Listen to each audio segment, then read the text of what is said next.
the appointment of a campaign director, WikiLeaks founder Julian Assange has insisted his bid to stand for the Senate in this year's election is still very much on the cards. This, as a judge from Sweden's High Court, Stefan Lindskog, speaks at the Adelaide Law School tonight on freedom of speech and information. John Keane is a professor of politics at the University of Sydney and a director of the Institute for Democracy and Human Rights. He recently spent almost a day with Julian Assange in the Ecuadorian embassy in London, and I'm very glad to say he's here with us in the studio. Many thanks for coming in. Hello, Jane. You say that the two of you discussed the issue of courage and that he was resolute. Yes. How determined is he to go through with this Senate bid?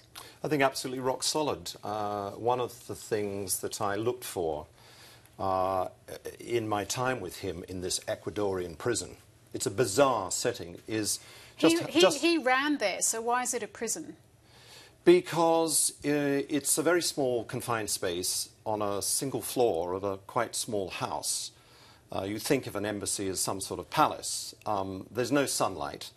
The building is surrounded by, at any one time, a dozen police, and he's got one under his bathroom 24/7, right under the window. And I looked for signs of weakness and so on, but the most striking thing about Julian Assange is his intelligence and his coolness. Absolutely, fear is behind him. I quoted to him Churchill, because we were in a Tory constituency. You know, victory is never final. Defeat is never absolute. Courage is the thing. To keep going, to prevent yourself from falling apart, that's what he does know. So you say that he's very smart, intelligent, shrewd. Can he also be diplomatic? Is he an inclusive leader? That remains to be seen. This experiment of going into politics for him is new.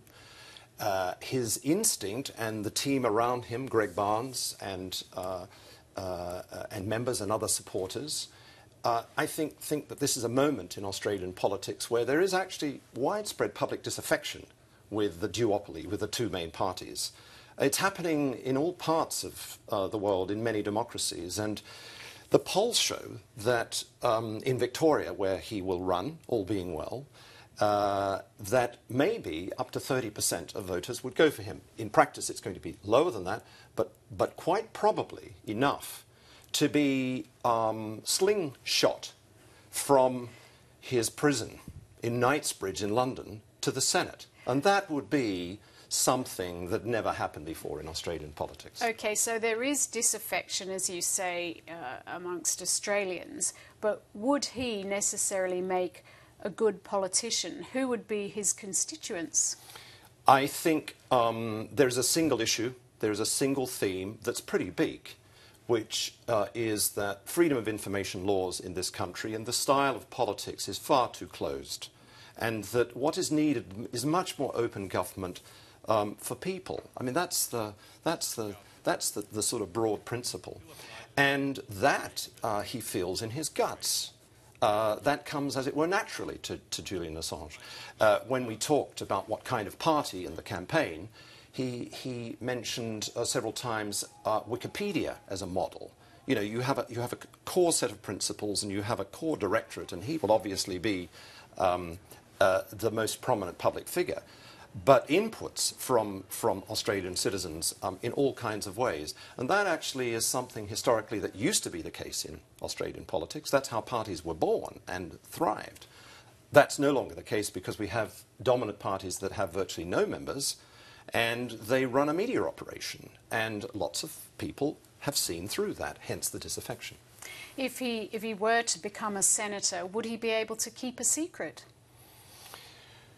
I mean, he, in principle, admits that there are some things that should not be made public. I mean, there are some matters that can have dangerous effects.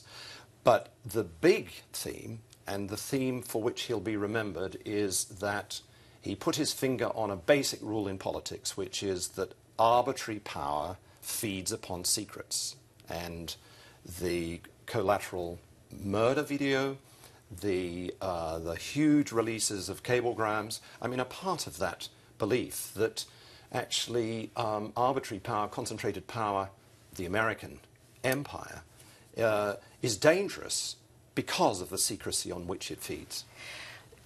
Do you believe, as someone who obviously wanted to go and spend, I believe you said, 8 hours with Julian Assange one day and then you went back to see him on another day, do you truthfully believe that you think the US could have him extradited from Sweden, or once he gets outside the Ecuadorian embassy? It's a very complicated matter, and it's a very dangerous life and death matter for Julian Assange. The situation is as follows. We know that a grand jury has been set up, and it's due to report sometime between the middle of this year, 2013, and next. That's the first fact. The second is that last year, Sweden passed a new espionage law that quite probably contains or prepares the way for an extradition, in the sense that it's called the dual criminality principle. In plain English, it means that if a serious offence has been committed, the release of sensitive documents that counts as espionage in the eyes of the United States, then the Swedes are caught up in an arrangement, an extradition arrangement, which would actually enable the United States to take him. And anybody who was a betting person would never put themselves in that position to be extradited. And by the way, the opinion polls show in this country that most Australians think that if he were extradited to the United States, he would not receive a fair trial. And that is based on the Bradley Manning experience. Tortured, looking emaciated, and will go down for the rest of his life. That's the big if he is extradited to the US. At this very moment, we have a Swedish judge who's giving a talk in Adelaide who believes that Julian Assange actually did some good. He said that the good made by leaking such information, I think he's talking about the collateral damage video and such, it should never be a crime to make criminals of state known. He's actually saying that what he did was quite brave and is necessary in a democracy. Now, this doesn't sound like the representative of a legal system that's out to persecute him, does it? I think the devil's in the detail.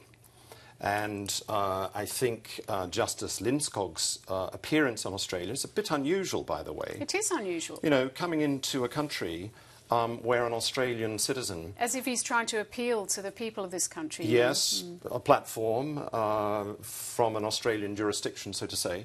And I think that from the remarks that have been published and from that which I heard this evening, there's quite a lot of dog whistling that's going on in this lecture. He doesn't know whether Julian Assange might be convicted of sexual molestation. Not rape, by the way. That's a common misconception. That is not in question. He doesn't know whether the extradition arrangements might actually cover the case of Julian Assange. If I were Julian Assange, I would be extremely nervous about this lecture and actually the whole Swedish position. They have, by the way, been offered repeatedly the option of coming to London to interview him. But that's not Swedish law. He left the country without being questioned. There has been no guarantee of extradition, guarantee against extradition to the United States.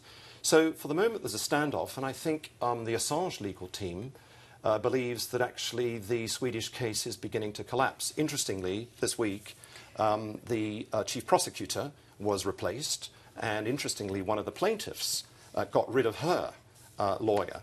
So there is some trouble in the house of the case against Assange, or we're not quite clear what the case is. All right. Well, many issues still to resolve, but John Keane, we very much appreciate you coming in. Thank you so much. My pleasure.